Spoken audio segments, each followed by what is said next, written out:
Picture this. It is a Friday evening in a bustling city center.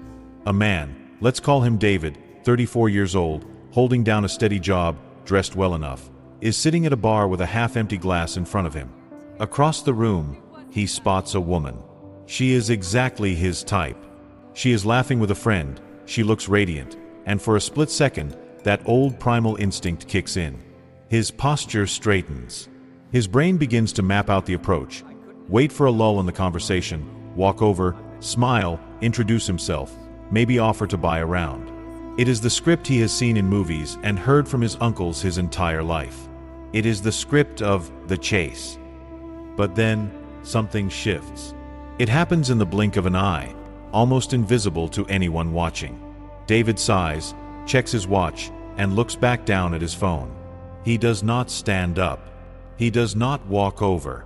He swipes his thumb across a screen, scrolling past faces he will likely never meet, and simply lets the moment die. He orders another drink for himself and stays exactly where he is. This is not just a scene from a bar. Shift the camera to a living room in the suburbs. A husband of 10 years watches his wife washing dishes. He thinks about walking up behind her, wrapping his arms around her waist, and suggesting they go out for a surprise dinner this weekend. But then he remembers the last 3 times he tried that. He remembers the critique about the restaurant choice, or the sigh about being too tired, or the comment that he should have helped with the laundry instead of planning a date. So, he stays on the couch. He turns up the volume on the TV. The impulse to pursue, to court, to chase, flickers and goes out. This is the phenomenon we are seeing all over the world right now, from the chaotic world of modern dating apps to the quiet living rooms of long-term marriages. Men are stopping the chase. And if you are a woman watching this, you might be feeling confused, frustrated, or even invisible. You might be asking your friends, why doesn't he try anymore? Or, where have all the assertive men gone? You might feel like you have to do all the heavy lifting, or that men have simply become lazy. But here is the brutal truth, the part that is uncomfortable to hear but necessary to understand if we want to fix this mess.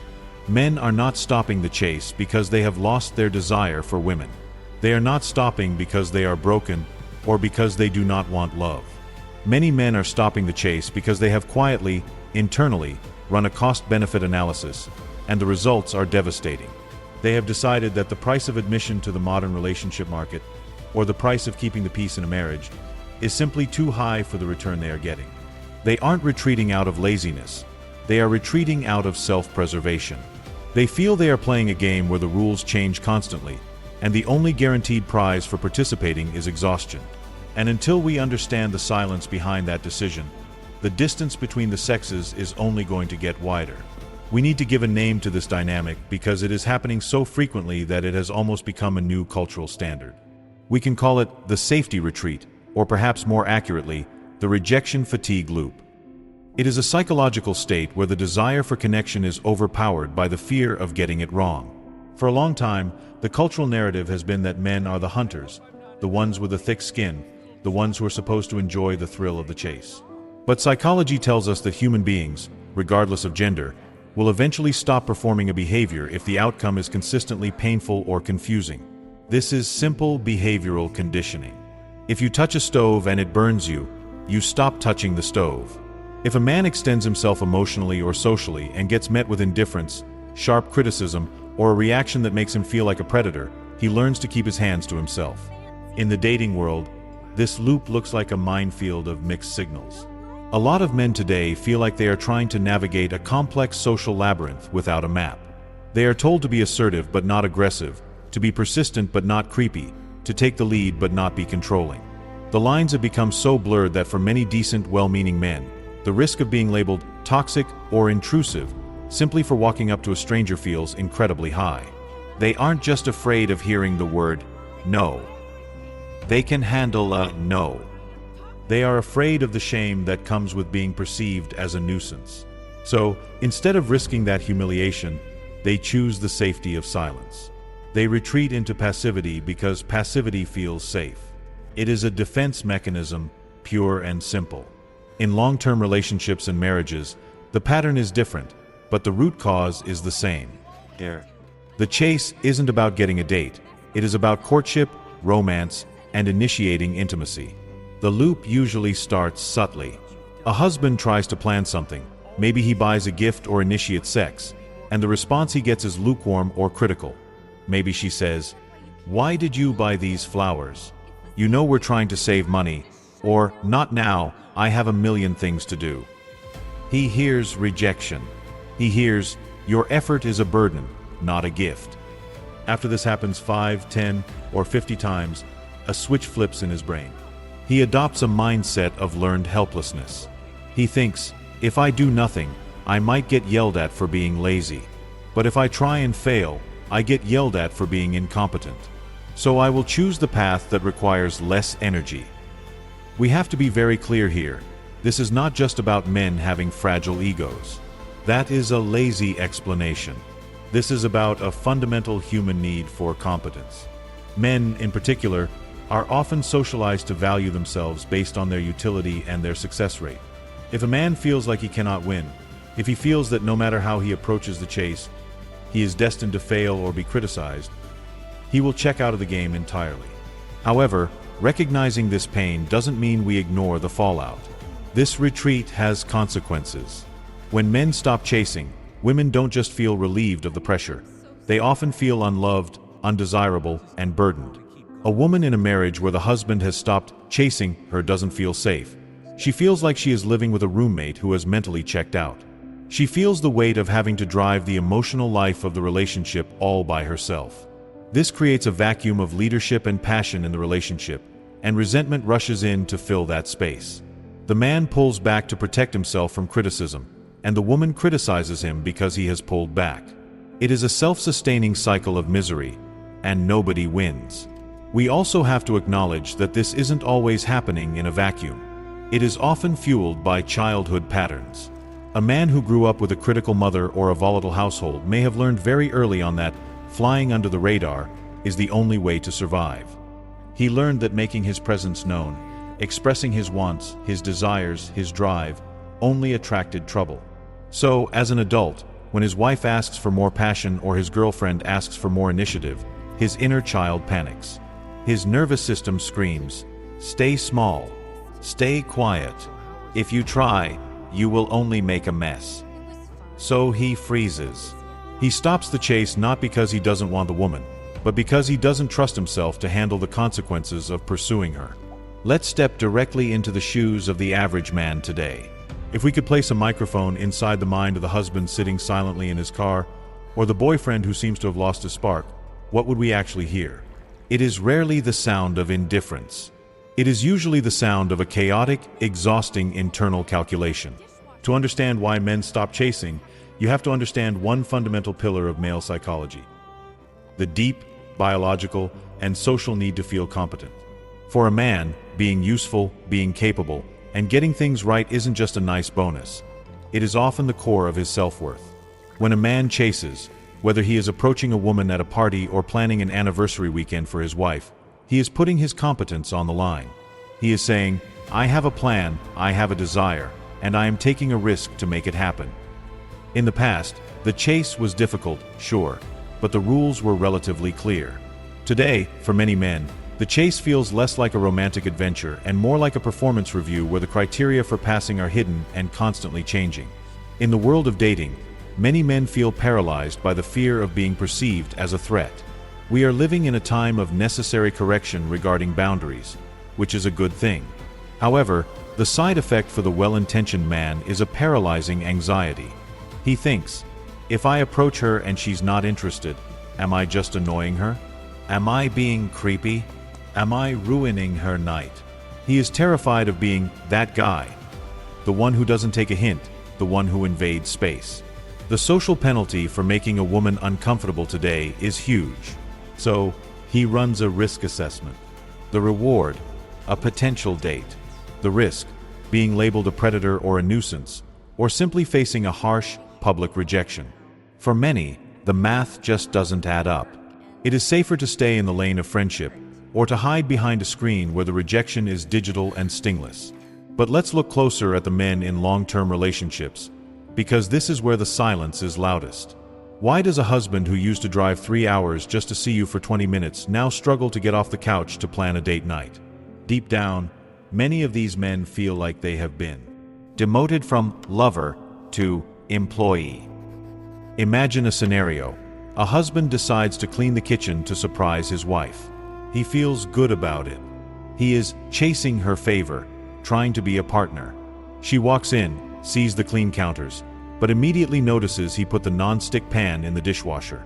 She sighs, "I've told you 1,000 times, the pans don't go in there. Now I have to wash it by hand."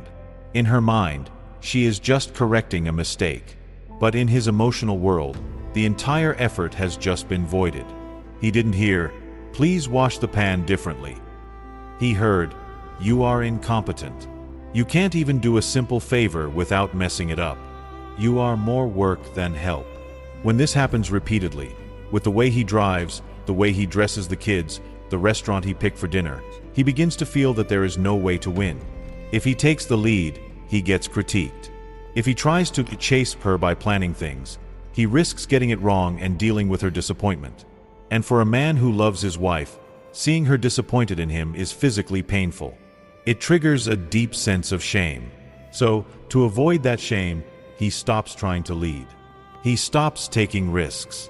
He adopts the strategy of, "Tell me what to do, and I'll do it." He becomes passive. He waits for instructions because following instructions is safe. If he does exactly what she says, he can't get in trouble. But here is the tragedy. By becoming safe, he ceases to be attractive. The polarity dies. The chase ends because you cannot chase someone who is essentially your boss. There is another layer to this: the sheer exhaustion of modern life. We cannot ignore that men are often burdened by the expectation of being the stoic provider. Many men feel they are carrying the weight of the world: career stress, financial pressure, the need to be strong for everyone else. When they come home, or when they look at their relationship, they are often desperate for a sanctuary. They want a place where they don't have to perform, where they don't have to be on. Chasing requires energy. Romance requires creativity. If a man feels that his relationship is a place of high friction, where he has to constantly guess the right answer or navigate complex emotional tests, he will naturally conserve his energy. He isn't withholding love to be cruel. He is conserving energy to survive. He thinks, "I just fought dragons at work all day. I cannot come home and fight another dragon here. I need to sit down." He stops the chase because he is trying to protect the little bit of peace he has left.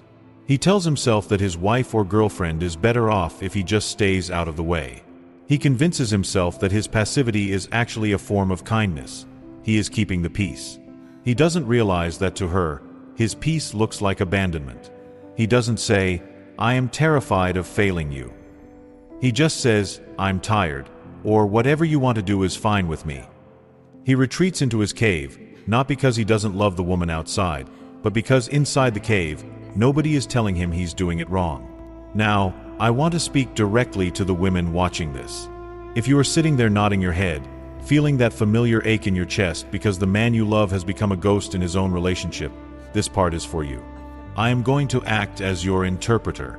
I am going to take those frustrating, hurtful behaviors you see every day and translate them into the emotional language he is actually speaking, but doesn't know how to explain. When a man stops chasing, or when he retreats into that shell of passivity, most women hear a very specific message.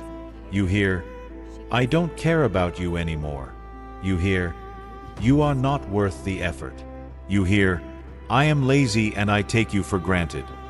It is completely understandable why you hear that. If you stopped putting effort into something, it would likely be because you stopped caring. But for the vast majority of men, the internal code is different. Let's translate the phrase, "whatever you want." You ask him, "Where should we go for dinner?" Or, "What should we do this weekend?" And he replies, "I don't know, whatever you want is fine." What you hear, "I can't be bothered to think about this." You do the work. What he is actually saying, "I am terrified of picking the wrong thing.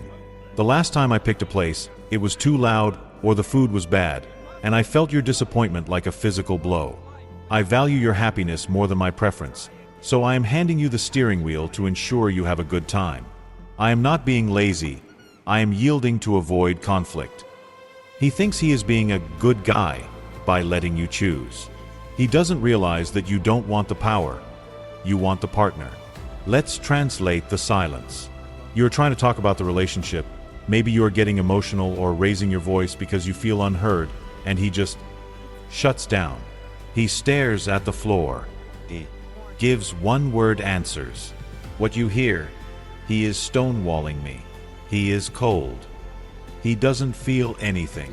What he is actually saying, I am emotionally flooded. My system is redlining. I don't have the verbal tools to keep up with your processing speed right now, and I am terrified that if I open my mouth, I will say something I can't take back. I am not ignoring you to hurt you.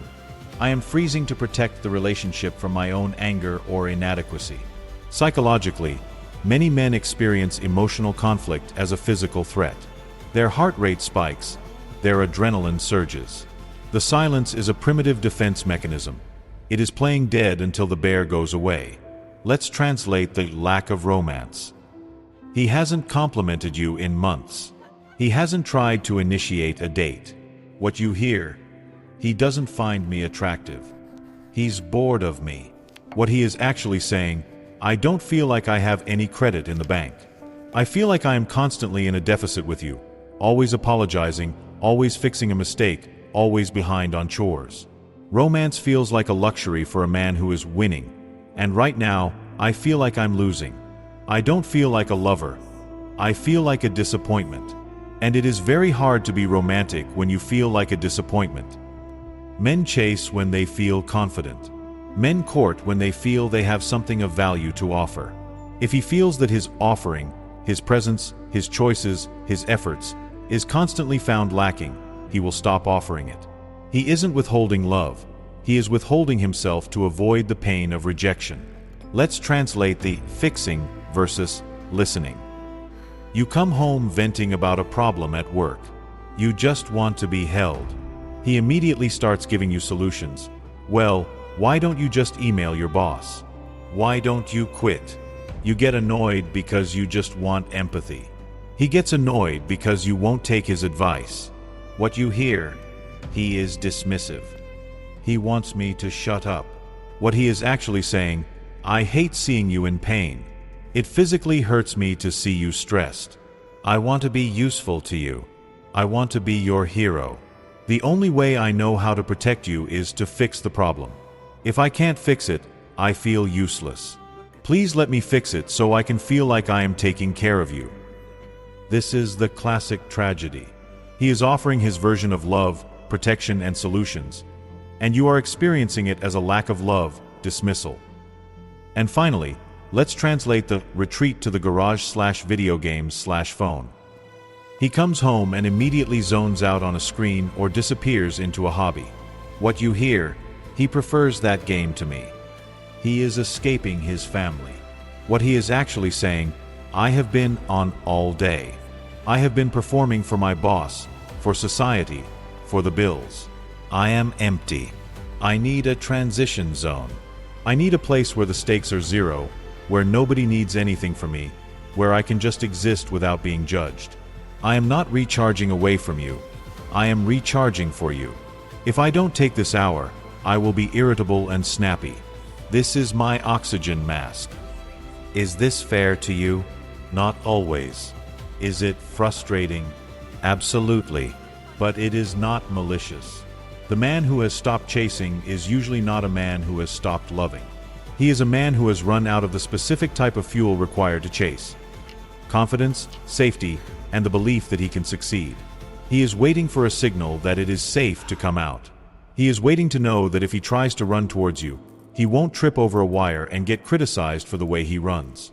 He is waiting to be seen not as a project to be improved, but as a man who is doing his best, even if his best looks different from yours.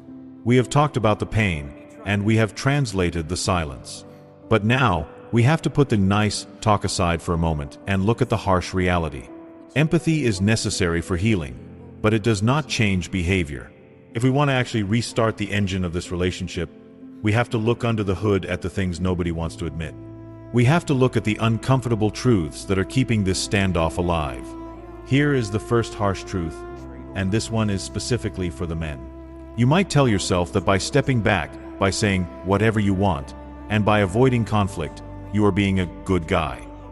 You tell yourself you are keeping the peace. But the brutal reality is that your passivity is not a gift, it is a burden. When you refuse to make decisions, when you refuse to plan, when you refuse to initiate, you are not being easygoing. You are forcing your partner to become the manager of your life. You are forcing her to carry the entire mental load of the relationship. By checking out, you are essentially looking at the woman you love and saying, I am not willing to risk being wrong, so I will make you responsible for everything. That is not an act of love, that is an act of cowardice. It is emotional laziness dressed up as compromise.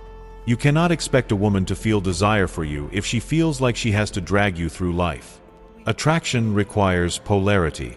It requires a counterforce. When you become a ghost in your own home, you force her to become the chaos, the noise, and the nag, simply to get a reaction out of you. You are complaining that she is controlling, but you have created a vacuum of leadership that she has no choice but to fill.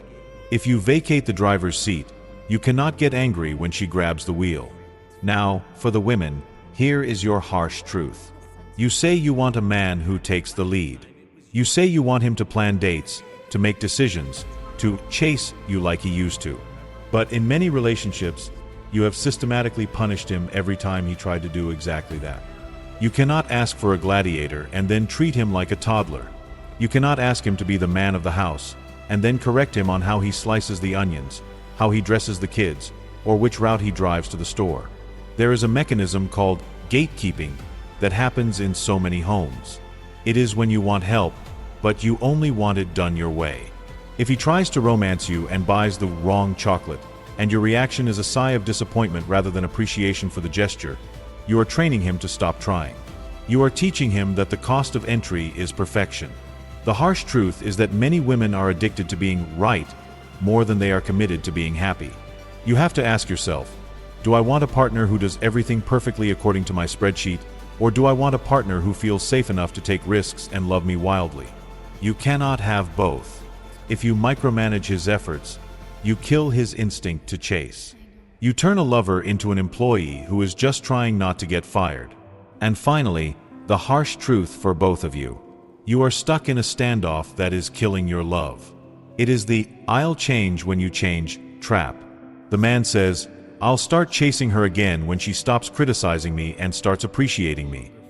The woman says, I'll stop criticizing him when he steps up and shows me he cares.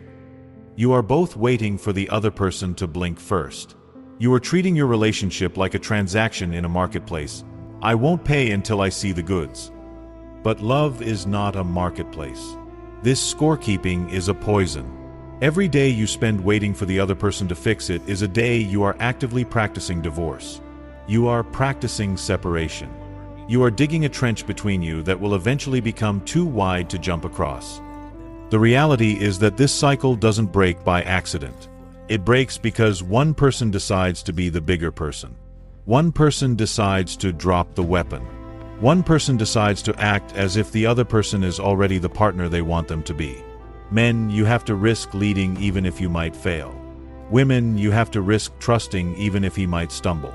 If you keep protecting your own ego, you will successfully protect yourself from pain, but you will also protect yourself from any possibility of connection. The safety you are clinging to is actually a cage. So, how do we break this stalemate? How do we stop the silence from becoming permanent? We have to move from diagnosis to action. But we are not going to talk about grand gestures or expensive vacations, because frankly, if you are stuck in this loop, you probably don't have the emotional energy for that yet. We need micro shifts. We need small, concrete actions that prove to your nervous system that it is safe to engage again. For the men, the path back to the chase starts with what I call the micro-decision. Right now, you are likely paralyzed by the fear of making a big mistake, so you make no decisions at all. The fix is to lower the stakes. Your goal is to make one unilateral executive decision per week that affects the couple, but, and this is key, it must be small enough that the consequences of failure are near zero. For example, do not plan a surprise weekend getaway yet. Instead, on a Tuesday afternoon, send a text that says, I'm picking up pizza from that place on 4th Street for dinner. I'll be home at 6:30. Notice what you did there. You didn't ask, what do you want for dinner? You didn't ask, is pizza okay? You took the burden of thinking off her shoulders. You claimed the leadership of that one tiny moment. If she hates pizza, she will survive. But what you are doing is rebuilding the muscle of initiative.